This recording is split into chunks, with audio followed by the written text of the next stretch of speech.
Vous avez perdu votre fille Estelle dans les attentats du 13 novembre au Bataclan.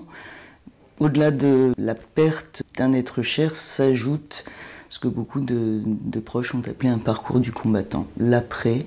Est-ce que vous pouvez me dire comment les choses se sont passées pour vous? Alors, Estelle est donc décédée au Bataclan et elle était avec son compagnon qui a été blessé, lui.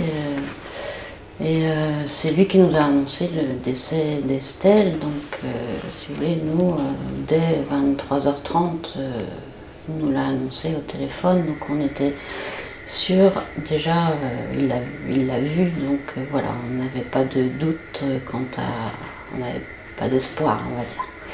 Donc, on est parti. Moi, je viens du fin fond du Finistère. Donc, avec mon mari, on a pris la route pour Paris et en effet a démarré un vrai parcours du combattant. Puisque le fameux numéro vert qui était annoncé, on n'a jamais eu personne au bout du fil. Donc, on est parti sur Paris, mais sans savoir où aller. Voilà. On s'est rendu à l'école militaire. Et là, ça a été un grand n'importe quoi en fait, puisque en fait, on a été reçus dans une grande salle. À l'entrée, il y avait des personnes qui avaient des listes, mais qui étaient soi-disant mises à jour toutes les demi-heures. Mais en fait, dans cette salle, il y avait aussi des familles qui ne savaient pas, elles, par contre, si les proches étaient encore en vie ou pas. On nous a dit que la vice-procureure de la République allait venir nous voir pour essayer d'avoir des infos. Elle est arrivée très tard, vers 23h30. Là, elle nous a reçus avec un chef de la brigade criminelle et de la brigade scientifique. Et là, je leur ai demandé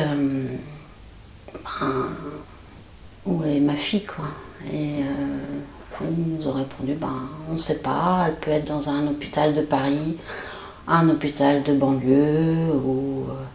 Je dis, mais elle n'a pas été blessée, elle est décédée dans la fosse. J'ai dit, mais ces gens-là sont où? Enfin, vous devez bien savoir. Et du coup, là, on m'a répondu, une des personnes a répondu, elle est peut-être encore au Bataclan. Et là, voilà, ça a été un gros choc parce que je dis, comment ça, 24 heures après, voilà, on nous a, pour moi, il y a des choses qui sont pas claires. On nous a pas dit la vérité, en fait, tout simplement. Quand je dis, mais c'est pas possible que vous les ayez laissés encore au Bataclan. On est minuit le samedi 14, et là j'ai pas eu de réponse. Donc, j'ai senti une grosse gêne. Donc voilà. Donc là, moi, je veux savoir déjà pourquoi. Il y a des choses qui sont pas très nettes dans tout ça. Le lendemain, on nous a donné un référent qu'on pouvait appeler H24. Chaque fois qu'on appelait, il n'y avait aucune information.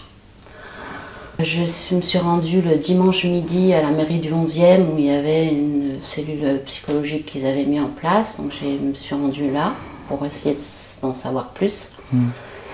Même réponse, on ne sait pas, vous comprenez, c'est ce qui arrive, il y a trop de victimes, on ne peut pas savoir. Voilà. Donc on attend, et on est... voilà. Alors, il faut savoir que nous, on n'est pas de Paris, on n'est pas chez nous, donc c'est d'autant plus compliqué, on ne sait pas où aller. Donc on attend encore. Le dimanche soir, on a encore le référent au téléphone qui ne sait toujours rien.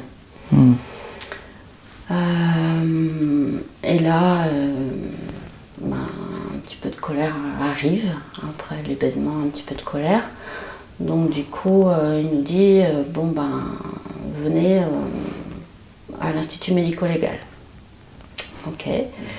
On arrive à l'Institut médico-légal, on rencontre physiquement pour la première fois le référent dans la cour. Et là, je lui ai dit, bon, ben, est-ce que vous l'avez trouvée? Est-ce qu'elle est là? Elle me dit, elle est probablement ici, en effet. Je dis, est-ce qu'on peut la voir? Il me dit non. Je dis, bah, pourquoi vous nous faites venir ici alors que... Enfin voilà, un petit coup de colère encore. Du coup, ce monsieur est allé chercher le directeur de l'Institut médico-légal qui nous a reçus. Et là, qui nous a annoncé que Estelle était probablement là, mais qu'il y avait tellement de corps à identifier qu'il fallait attendre. Alors combien de temps? La question a été combien de temps? Ah ben, nous avons fait 2 mauvaises confrontations, on a été trop vite, donc nous sommes sur les freins, ça peut durer encore 15 jours. Et là, voilà, et on est reparti, voilà. Donc vous imaginez, quand on 15 dit jours. ça, 15 jours. Bon, ça n'a pas été 15 jours, puisque le mardi soir, on nous a appelés pour aller identifier Estelle. Donc là, on a été reçus dans la soirée, assez tard le soir. Donc là, la secrétaire nous fait asseoir au bureau et nous dit, nous fait remplir des papiers. Et là, un questionnaire. Enfin, c'est comme si vous alliez à la poste envoyer un recommandé. Voilà.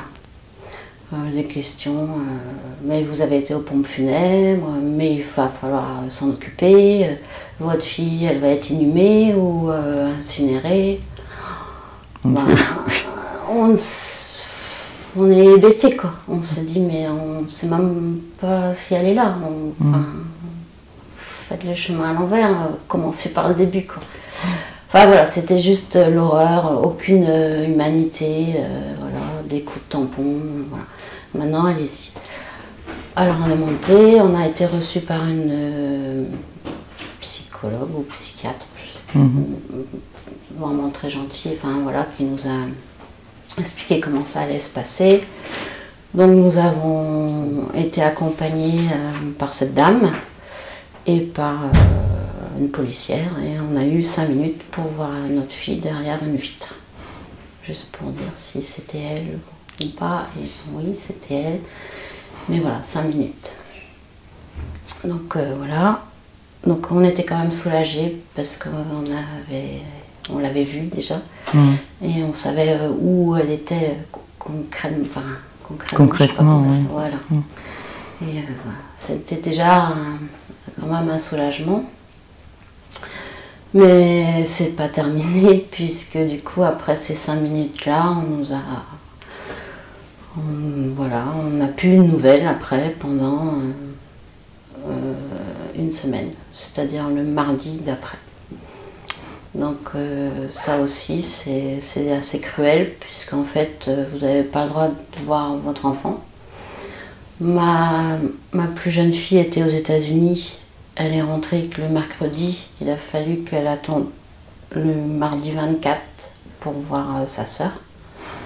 Rémi, son compagnon, pareil, n'a pas pu la voir avant. Donc concrètement, voilà, c'est un peu cru, mais il faut dire les choses comme elles sont. Moi, je l'ai vue le mardi soir, elle était belle, voilà, hein, même si j'ai vu qu'une petite partie de son visage. Voilà. Mais imaginez, 11 jours après, voilà, c'est cruel, quoi. Et voilà, Claire, la petite sœur, et Rémi vont garder cette image pas très belle à voir, hein, faut dire ce qui est. Donc voilà, on n'a pas eu le droit de visite, on n'a pas pu veiller. Enfin voilà, ça a été, on n'a pas pu lui dire au revoir. Dire au revoir, tout simplement, et puis dans le calme, et voilà. Et puis tout ça, sans nouvelles, sans rien, il fallait qu'on attende un coup de fil. Donc tous les jours, on attendait. Donc on pouvait pas, moi je pouvais pas rentrer en Bretagne. On pouvait m'appeler d'une minute à l'autre pour me dire ben ça y est, vous allez récupérer le corps et voilà. Donc ça a été hyper compliqué. Donc pendant ce temps, on s'occupait des obsèques à distance. Enfin voilà, c'était vraiment c'est la façon dont ça s'est fait et la non-information voilà, ça a été très très difficile. Donc après, ils nous ont appelé le mardi 24 pour la mise en bière et puis pour récupérer le corps. Alors on arrive, on était 5 familles convoquées, tous à 14h. Et tous en même temps. Donc on était, je sais pas, 100, 150. Alors moi, ma famille, comme on est loin, on était 5. Mais les autres étaient très nombreux, hein, évidemment. Tous les proches étaient là. Et donc là, pareil, on vous dit, ben voilà, on rentre dans un couloir. Il y a 5 chambres mortuaires alignées. Voilà, tout le monde rentre dans le couloir. Les 150 personnes, tout le monde en même temps.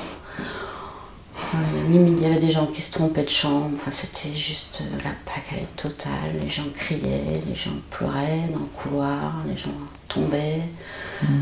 Voilà, vous, Estelle Roy, c'est au fond, la dernière au fond. Et là, vous rentrez dans la chambre et on vous dit, vous avez 30 minutes. 30 minutes. Donc pareil, mais tout, voilà, on était comme des moutons, quoi.